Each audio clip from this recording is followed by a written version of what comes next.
Hi, this is video number 21, and it's called Velocity and Curvature Graphs. And in order to show you the MATLAB output on screen number 1, I'm doing this a little bit differently. So you may see a number of things that you haven't seen before in the background that make it a little bit noisy. Apologize for that. It's just the way it is here. So in MATLAB,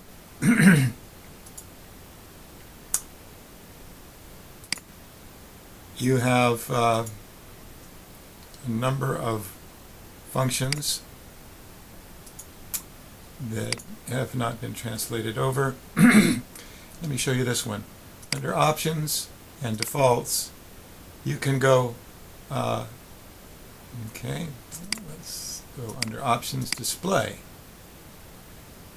Display curvature and velocity. Now that's turned on, and I'll show you how it operates. Okay, let's run a scenario. You can run it from channel 2. Let's just run it for a couple of years here, from 2016 to maybe 2020. It takes a little bit of time. And the scenario we'll call Video Testing. Okay? You don't want a variable hydrograph.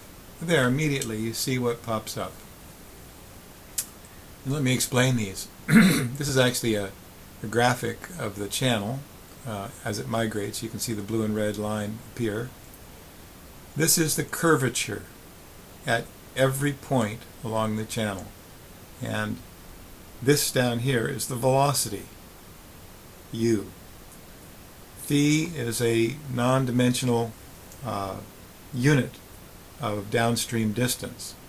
So here you can, more for those who need to know where there's extreme curvature and where there's extreme velocities and how that changes over time. We're at 2020 now. This is the first derivative of the curvature. So where this is steep, it's where the curvature changes very quickly. And this is the second derivative of curvature, which also provides useful information. Okay.